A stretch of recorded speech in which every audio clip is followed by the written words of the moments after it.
Pythagoras, इनका जन्म 580 और 572 ईसा पूर्व के बीच हुआ था और मृत्यु 500 और 490 ईसा पूर्व के बीच हुई थी।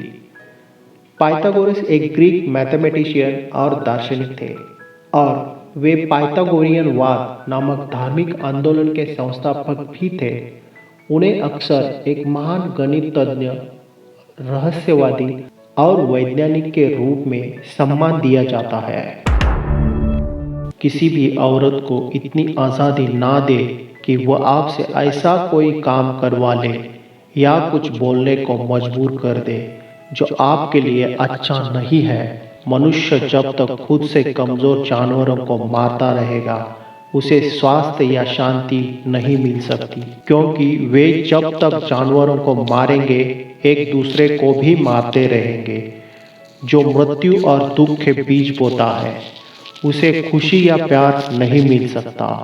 चुप रहिए या फिर ऐसे शब्द बोलिए जो मौन से ज्यादा कीमती हो। जहाँ प्रकाश है वहाँ अंधेरा भी है, जहाँ ठंड है वहाँ गर्मी है, जहाँ ऊंचाई है वहाँ खाई है, जहाँ शांति है वही हलचल है, जहाँ समृद्धि है वही गरीबी है और जहाँ जीवन है वही मृत्यु भी है।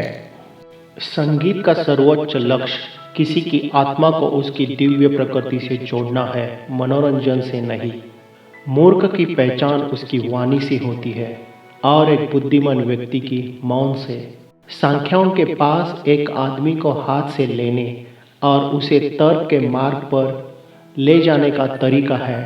बादल के ऊपर उसकी छाया के साथ एक तारा है जिसकी रोशनी है सबसे ऊपर। अपने आप को आदर, अपना काम अच्छे तरीके से करने के बाद संतुष्ट होकर आराम कीजिए। दूसरे आपके बारे में क्या बात करते हैं ये उन्हीं पर छोड़ दीजिए। ज़्यादा शब्दों में थोड़ा कहने की बजाय कम शब्दों में ज़्यादा बताने की कोशिश करें। हाँ और नहीं, ये दुनिया के सबसे पुराने और छोटे शब्द हैं, लेकिन इनके इस्तेमाल के लिए सबसे ज़्यादा सोचना पड़ता है। केवल तर्क ही शाश्वत है, बाकी सब चीज़ें नष्ट हो जाती है। शरीर की बजाय अपनी आत्मा को मजबूत बनाइए। अधिकतर मनुष्यों के पास संपत्ति या ताकत अर्जित करने के साधन नहीं होते हैं, लेकिन ज्ञान अर्जन करने की क्षमता सबके पास होती है। मनुष्य सबसे बड़ा तब होता है जब वो किसी बच्चे की मदद करने के लिए घुटनों को बल खड़ा होता है। इंसान को नियंत्रित करने के लिए यदि कानून जरूरी हो जाए तो फिर ऐसे कानून से स्वतंत्रता की अपेक्षा ना रखें। क्रोध में हमें न कुछ बोलना चाहिए न कुछ करना चाहिए।